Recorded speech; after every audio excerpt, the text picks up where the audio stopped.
요즘 날씨가 어떤가요? 자주 비가 오고는 있지만 비가 오지 않을 경우에는 찜통 날씨가 계속되고 있습니다. 30도가 넘는 폭염은 사람을 지치게도 하지만 힘들게도 합니다. 이럴 때 집을 나서는 것이 고생일 수 있습니다. 이럴 때일수록 날씨가 덥고 짜증나고 지칠 때이지만 늘 건강 관리 잘 하시고 건강뿐만 아니라 마음 관리, 신앙 관리도 잘 하셔서 참 평안과 자유를 누리며 살아낼 수 있는 우리 금옥교회 성도 여러분들이 되기를 간절히 소망합니다. 오늘 말씀은 에레미야 17장 5절에서 11절의 말씀으로 마음입니다라는 제목으로 함께 은혜의 말씀을 나누려고 합니다. 우리가 잘 알고 있는 남유다, 그 나라는 어떤 나라로 기억하고 있습니까? 제가 세 가지로 한번 이야기해 보면 남왕국 유다는 답답한 나라입니다. 왜냐하면 죄로 인해 하나님의 심판을 받아 남북으로 나눴음에도 불구하고 여전히 죄악을 저지르고 있기 때문입니다. 또한 남왕국 유다는 한심한 나라입니다. 하나님께서 다윗에게 주신 약속의 말씀만 후손들이 이행하였다라면 그 후손들이 왕위를 계속해서 이어나가게 될 것인데 그의 후손들은 다윗의 길을 따르지 않았을 뿐만 아니라 하나님의 말씀에도 순종하지 않았습니다. 마지막으로 남왕국 유다는 비참한 나라입니다. 그들은 하나님만 섬기고 하나님의 말씀에 순종하였더라면 편안하고 풍요로운 나라로 살아갈 수 있는데 그들은 우상 숭배와 불순종으로 심판의 대상이 되었고 하나님은 다시 돌이킬 수 있는 기회와 선지자를 통해서 많은 기회를 주심에도 불구하고 그들은 거절하였습니다. 결국 하나님의 심판을 받게 되는데 바벨론에 의해서 나라가 멸망하게 되었고 그들의 신세는 포로의 신세가 되고 말았던 것입니다. 특히 오늘 말씀은 답답하고 한심하며 비참한 나라, 그 이스라엘 백성들에게 이런 나라가 되지 말라라고 그 이전에 지금 되어버린 그 나라가 아닌 그 이전에 하나님께서 기회를 주신 말씀입니다. 특히 오늘 말씀의 대상은 유대의 지도자들 그리고 그의 백성들, 그들이 그 말씀을 듣고 새롭게 되기를 원하셔서 그들에게 말씀하고 있다라는 것입니다. 하지만 그때 시대만 이런 말씀을 하시는 것이 아니라 지금 오늘을 살아가는 주의 자녀들에게도 동일하게 주시는 말씀이기도 합니다. 그렇기 때문에 오늘 말씀을 통해서 다시 한번 우리가 어떤 마음을 가지고 하나님 앞에 나아가야 하는지 다시 한번 깨닫고 또한 그 말씀을 통해서 하나님 앞에 더 나아갈 수 있는 우리 믿음의 자녀들이 되기를 간절히 소망합니다.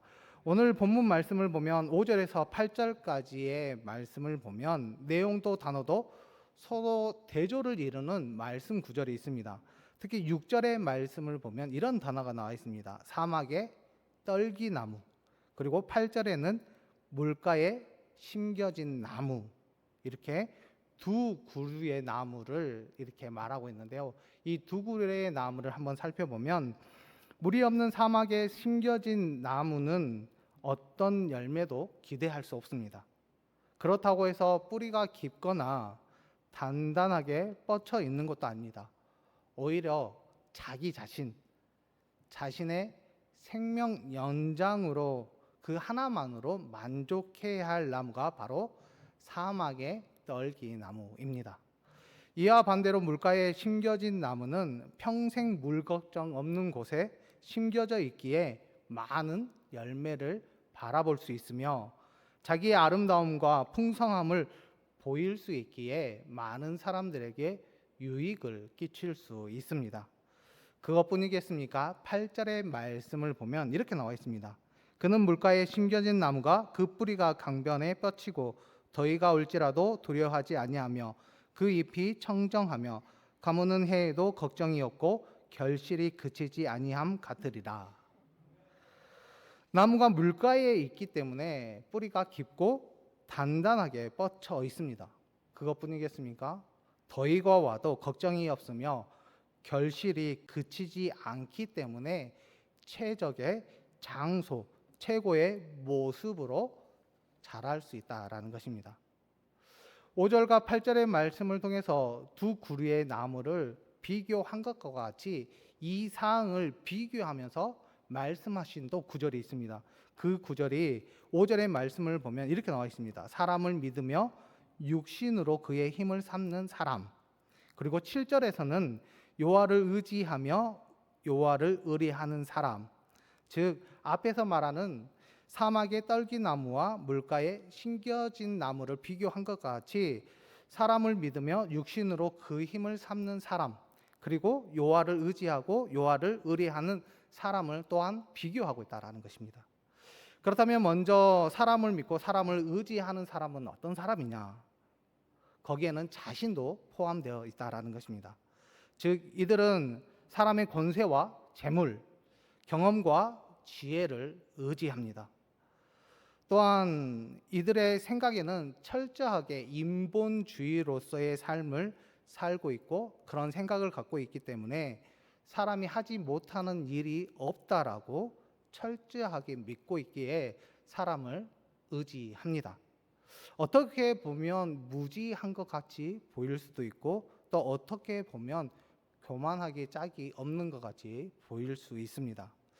이와 반대로 하나님을 믿고 하나님을 의지하는 사람이 있습니다. 이들은 하나님의 존재와 하나님의 전능하심을 믿고 따르는 사람들이며 하나님의 사랑에 대해서도 의심하지 않고 끝까지 주님만 바라보는 사람들입니다. 그것뿐만 아니라 하나님 없이 살 수 없다라는 고백과 함께 늘 겸손하며 사모하는 마음을 가지고 하나님 앞에 나아가는 사람들입니다. 지금까지 대조되는 두 그루의 나무와 두 부류의 사람을 살펴보면서 그 중에서 이제 짝을 이루는 그 말씀이 있습니다. 그것이 무엇이냐? 사람을 믿으며 육신으로 그 힘을 삼는 사람과 사막의 떨기 나무가 짝을 이루고 있다라는 것입니다. 이것은 사람을 믿고 의지하는 사람과 사막의 떨기 나무가 같은 의미를 갖고 있는데요. 이것을 인생에 비유해 보면 어떤 말이 여기에 담겨져 있느냐? 공급을 받을 수 있는 온천이 없는 꽉 막힌 인생. 아무리 수고해도 열매를 기대할 수 없는 인생. 즉, 이 말이 무엇이냐? 답답하고 한심하고 비참한 인생이라는 것을 이야기하고 있습니다. 이런 사람에 대해서 5절은 그들에게 이렇게 말씀하고 있습니다. 우리 5절의 말씀인데요. 5절의 말씀을 읽겠습니다. 시작.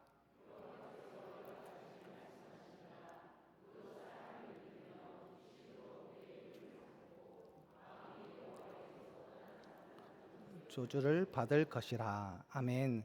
사람을 믿으며 육신으로 그 힘을 삼는 사람은 여호와에게서 떠난 사람이라고 이렇게 표현하고 있는데요. 이런 사람은 이미 여호와에게서 마음이 떠났기 때문에 다른 사람에게 그 마음을 두었다라는 것을 의미하고 있습니다. 그런데 그런 사람이 어떤 것을 받느냐? 저주를 받을 수밖에 없다라고 분명하게 말씀하고 있습니다. 그렇다면 여호와에게서 떠나는 마음, 그 마음은 어떤 마음일까? 9절에서 그 마음에 대해서 설명하고 있는데요. 9절의 말씀을 보면 만물보다 거짓되고 심히 부패한 것은 마음이라라고 말씀하고 있습니다. 즉 여호와를 떠난 마음에 대해서 두 가지를 설명하고 있는데요. 그 첫 번째가 거짓, 그리고 두 번째가 부패라고 이야기하고 있습니다. 그들 마음 가운데 거짓과 부패가 가득하기에 여호와를 떠났다라는 것입니다. 즉 이 말은 그들의 마음에 거짓이 이미 품었으며 또한 이미 마음이 부패했기 때문에 그의 마음 가운데 주의 말씀이 기능을 다하지 못한다라는 그 의미가 여기에 담겨져 있습니다. 우리의 마음을 보더라도 어떻습니까? 거짓과 부패가 가득하면 겉으로는 하나님을 의지하는 것 같이 행동하고 말을 할 수 있지만 그 속은 어떻느냐? 전혀 하나님을 의지하지 않고 믿지 않는다라는 것입니다. 이런 마음을 가진 사람들을 우리 신앙인들이 판단할 수 있습니까? 전혀 하지 못한다라는 것입니다. 하지만 우리의 속까지도 다 알고 계신 하나님은 모든 마음을 다 알고 계십니다. 그렇기 때문에 우리가 하나님이 알고 있기 때문에 우리의 마음을 잘 관리해야 된다라는 것을 우리에게 말씀해 주고 있습니다. 신앙으로 마음을 지켜야 문제가 발생하지 않고 어떠한 어려움이 찾아오더라도 이길 수 있습니다. 하지만 신앙으로 마음을 지키지 못하면 우리의 삶은 힘들고 아픔이 찾아올 수 있음을 늘 기억할 수 있는 우리 금옥교회 성도 여러분들이 되기를 간절히 소망합니다. 제가 알고 있는 한 성도분이 계셨습니다. 그 성도분은 음식점을 운영하는 성도분이었습니다. 그 음식점을 운영하고 있었을 때 잘 되지 않았습니다. 경제적으로 어려움이 있었고 힘듦이 있었습니다. 그런데 이 성도님이 어떻게 교회에서는 행동을 했느냐, 잘 되는 것 같이, 그리고 가게가 평판이 좋은 것 같이 말하고 다녔습니다. 그리고 그 이후에 음식점을 정리할 때 하나님께서 주신 사업이지만 할 일이 너무 많아 정리한다고 하면서 싸게 가게를 내놓았다라고 이렇게 이야기를 하고 다녔습니다. 그런데 그 모든 것이 거짓으로 밝혀지게 되자 교회에는 여러 가지 어려움이 있었고 소동이 일어나게 된 것을 보았습니다. 그렇다면 이 음식점을 운영하고 있는 성도님이 믿음이 없는 것 같이 말하고 행동했느냐? 전혀 그렇지 않았다라는 것입니다.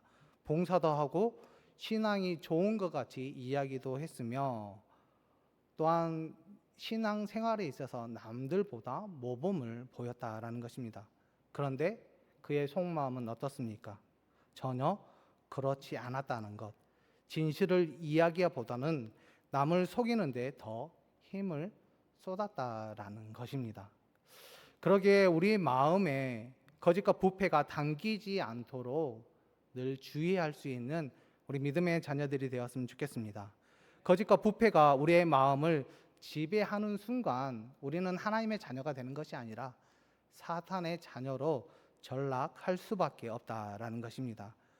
신앙의 골칫거리인 거짓과 부패의 마음을 잘 다스려서 어떤 문제가 내 마음 안에서 문제를 일으키는 것이 아니라 주의 말씀을 통해서 이겨나아갈 수 있는 우리 믿음의 금옥교회 성도 여러분들이 되기를 간절히 소망합니다.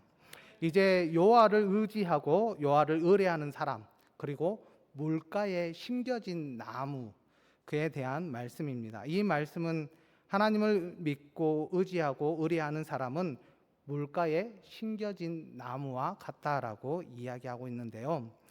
이것은 무엇이든지 공급받을 수 있으며 또한 풍성한 삶을 누릴 수 있는 삶이라고 이야기하고 있습니다. 그것뿐이겠습니까? 많은 열매를 기대할 수 있으며 그 열매를 통해서 많은 사람들에게 유익을 끼칠 수 있습니다. 그리고 그의 인생은 시원하고 행복한 인생이기도 합니다. 그래서 하나님은 에레미야 선지자를 통해서 9절과 10절의 말씀을 통해서 말씀하시는데요. 우리 9절과 10절의 말씀을 읽겠습니다. 시작.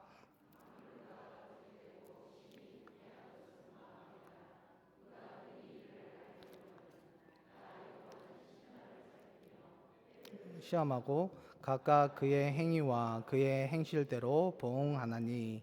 아멘. 세상을 살아가는 신앙인들은 다른 사람의 마음이 거짓되고 부패한 것을 잘 모르지만 하나님께서는 사람의 심장, 그 폐부를 다 살피기에 사람의 마음을 다 알고 계신다라고 분명하게 말씀하고 있습니다. 그것뿐만 아니라 그 마음에 따라 하나님께서 보응해 주시겠다라고도 말씀하십니다. 그렇다면 이 말씀을 통해서 우리에게 주시는 교훈이 무엇이냐? 신앙인들이 하나님을 믿고 의지하며 살아가는 데 있어 다른 마음, 다른 사람의 마음, 즉 부패와 거짓 때문에 주의 자녀들이 힘들고 어려운 삶을 살 수 있다라는 것을 우리에게 가르쳐 주고 있다라는 것입니다. 왜냐하면 세상은 그렇게 되어져 가고 있으며 공중 권세를 잡은 자들이 세상에서 활동하고 있기 때문입니다. 또한 하나님의 말씀대로 살지 못하는 세력들이 사회를 주도하고 있을 뿐만 아니라 이기적인 인생들이 수단과 방법을 가리지 않고 자신의 이익을 챙기기 때문에 주의 자녀들이 힘들고 어려울 수 있다는 것입니다. 만약 우리의 삶 가운데 우리는 하나님의 말씀대로 살아가고 있는데 다른 사람들이 거짓과 부패로 우리를 늘 힘들게 하고 어렵게 한다면 우리의 마음은 과연 어떨까요? 힘들고 어렵지 않겠습니까? 불만과 불평이 쏟아져 나오지 않겠습니까? 수치와 손해를 보고 싶지 않아 그들과 타협하고 싶지 않으시겠습니까? 하지만 우리가 거짓과 부패의 마음이 아닌 믿음과 진실의 마음을 유지하고 또한 그것을 끝까지 잡고 하나님 앞에 나아가는 이유가 무엇이 있습니까? 그것은 하나님께서 주의 자녀들을 자녀 삼아 주신 것뿐만 아니라 우리를 선택하시고 응원하시고 또한 그것을 바라고 계시기 때문입니다. 분명히 하나님께서도 믿음과 진실의 삶이 얼마나 힘들고 어려운지 하나님께서 알고 계십니다. 또한 그 마음 때문에 당하고 있는 고난이 얼마나 크고 아픈지도 알고 계신다라는 것입니다. 그럼에도 신앙인들이 믿음과 진실의 마음을 유지하고 지키는 이유는 그 하나님의 놀라운 사랑을 우리가 경험했을 뿐만 아니라 그 사랑을 통해서 역사를 경험하고 이적을 체험할 수 있기 때문에 우리가 진실된 마음 또한 하나님 앞에 믿는 마음을 가지고 나아가야 한다라는 것입니다.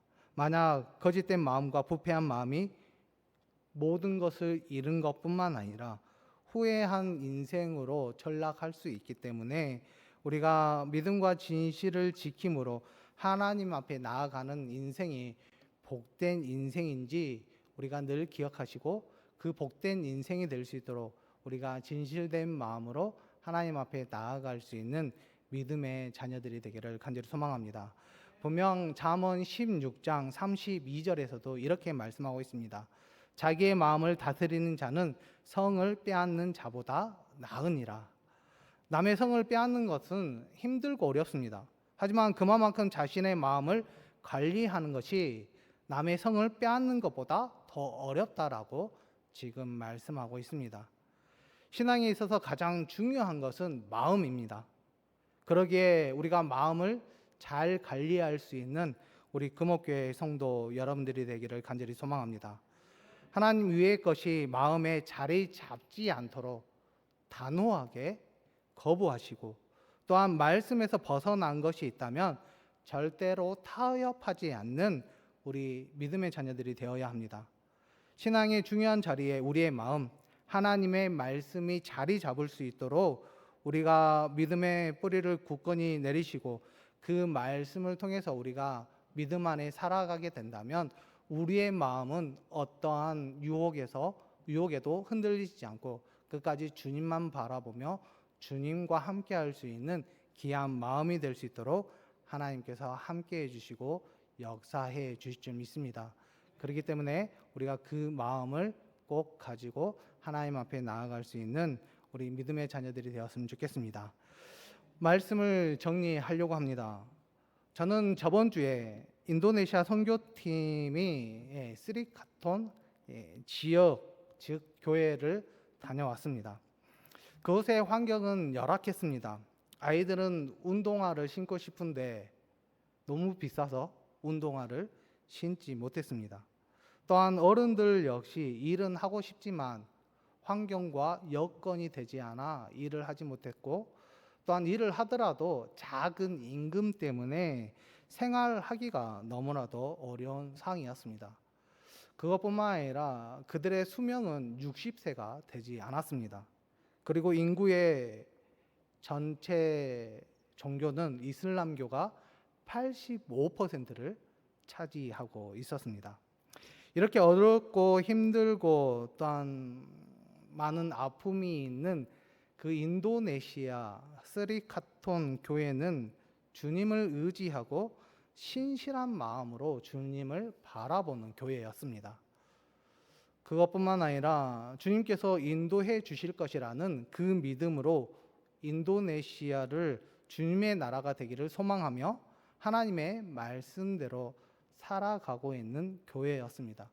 그것뿐만 아니라 기독교가 단 1%밖에 되지 않지만 그 1% 믿음을 가지고 있는 자녀들이 이 인도네시아 땅을 변화시킬 거라는 그 믿음을 가지고 하나님 앞에 찬양하며 말씀을 듣고 또한 그 말씀을 가지고 복음을 전하는 그들의 모습을 통해서 저는 분명하게 그 스리가톤 교회를 통해서 주의 역사가 은혜가 나타나게 될 것이라는 확신을 갖게 되었습니다. 그들의 마음이 주님을 향한 마음, 신실한 마음, 주의 말씀대로 행하려고 하는 그 마음을 잃어버리지 않도록 그 마음을 끝까지 지킬 수 있도록 우리 금옥교회 성도 여러분들이 늘 기도해 주시기를 바랍니다. 그것뿐만 아니라 우리 또한 주님을 바라보는 그 귀한 마음, 우리가 거짓과 부패의 마음이 아닌 신실과 또한 주님께 영광과 존귀를 돌리겠다라는 그 믿음의 마음을 가지고 하나님 앞에 나아가게 된다면 우리 또한 하나님 앞에 쓰임 받고 영광을 돌릴 수 있는 믿음의 자녀가 되는 것뿐만 아니라 우리를 통해서 이 나라가, 이 세계가 변화받고 또한 하나님 앞에 영광을 돌릴 수 있는 믿음의 자녀들이 될 수 있도록 하나님께서 끝까지 은혜 내려주시고 함께해 줄 줄 믿습니다. 주님만 바라보는 귀한 마음을 통해 주님께 쓰임받고 영광을 돌릴 수 있는 주의 백성들이 되기를 주님의 이름으로 축복합니다.